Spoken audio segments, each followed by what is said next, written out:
Anyaman itu dari sejak zaman Neolitikum sudah dikenal bagi masyarakat Jambi, terutama di daerah-daerah dataran tinggi seperti di Kabupaten Kerinci, di Kabupaten Merangin, yaitu di daerah alam Sungai Tenang, itu jangkat, yang dikenal dengan motif-motif yang awal dari pengenalan itu motif bersifat geometris. Setelah masuk Islam, motif itu sudah disesuaikan dengan keadaan lingkungannya. Itu kebanyakan motif dari alam faunanya dan flora. Kalau sudah Islam itu flora, kalau sebelum Islam itu masih ada fauna. Kemudian dari itu teknik membuat anyaman itu sendiri ada berupa bakul, selimpi, jangki, ambung, dan juga wadah-wadah tempat nampan atau seperti tas dan lain sebagainya. Dan juga untuk peralatan menangkap ikan itu juga ada anyamannya. Dan juga anyaman itu tidak terbentuk pada masyarakat yang juga, tapi di daerah pedalaman lagi seperti daerah suku Kubu juga ada anyaman itu awalnya. Seperti misalnya selimpi seperti ini, kalau di rumah itu ada ini berarti dia punya anak gadis. Itu yang di daerah alam Sungai Tenang seperti motif ini. Ini namanya motif ular tidur, dan ini semut beriri, dan ini motif serawai. Ini ada tanda-tandanya. Dan juga untuk memperkenalkan motif ini dengan daerah lain, itu saling meminjamkan. Jadi misalnya dari daerah Kerinci, misalnya dipinjamkan ke daerah lainnya, sebelahnya. Jadi saling meminjamkan. Jadi itulah perkembangan motif-motif di daerah Jambi. Ini tempat tembakau dan juga tempat makanan, dan juga ada yang pakai tutup, itu tempat perhiasan bagi wanita. Kalau yang ini, itu dari daerah Kerinci, di lebih tua, itu tempat tembakau atau rokok bagi kaum pria yang diselipkan di pinggang. Ini anyamnya motif geometris, itu anyaman masih zaman prasejarah perkenalan, dan juga dengan teknik rawan di zaman.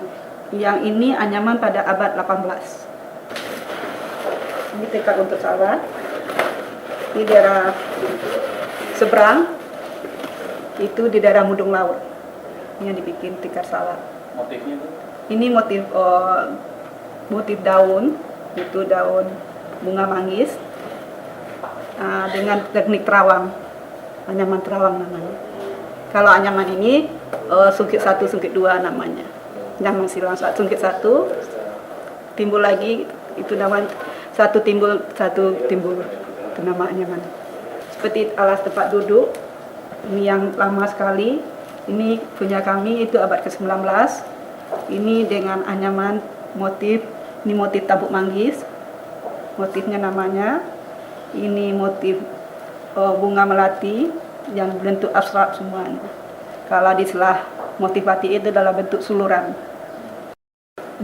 Ambung juga namanya ambung kecil, itu di daerah alam Sungai Tenang, Kabupaten Merangin, itu namanya Kecamatan Jangka. Ini namanya motif serawai berkait.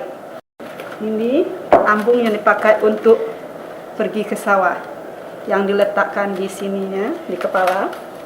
Cara memakainya, yang si cewek Itu pakai kuluk, namanya kuluk kesawa.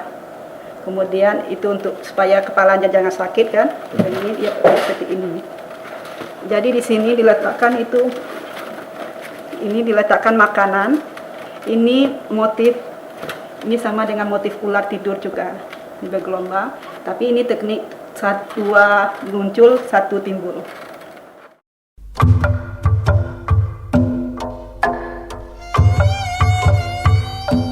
Mari belajar membuat anyaman. Bahan-bahan tradisional yang biasa digunakan untuk membuat anyaman adalah diantaranya rotan, lidi, resam, bambu, dan pandan tikar. Adapun cara membuatnya, susunlah bahan-bahan yang akan dianyam dengan posisi berbaris seperti di bawah ini. Kemudian, untuk merangkai anyaman, masukkan bahan-bahan yang sama dengan posisi menyilang. Masukkan bahan yang ini di atas bahan yang ini, di bawah bahan yang ini, di atas bahan yang ini, atau saling menyilang.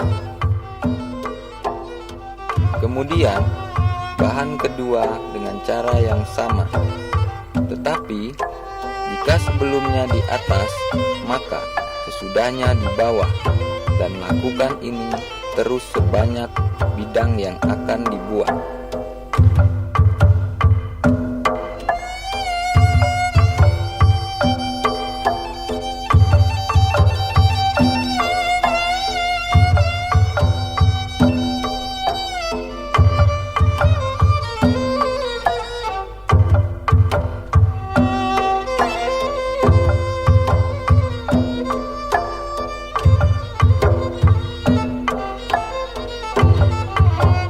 Setelah nampak terjalin, maka rapatkanlah jalinan itu seperti ini. Maka kita sudah membuat anyaman sederhana seperti ini. Dan teknik ini adalah dasar pada keterampilan menganyam. Berikut adalah contoh tikar yang dianyam.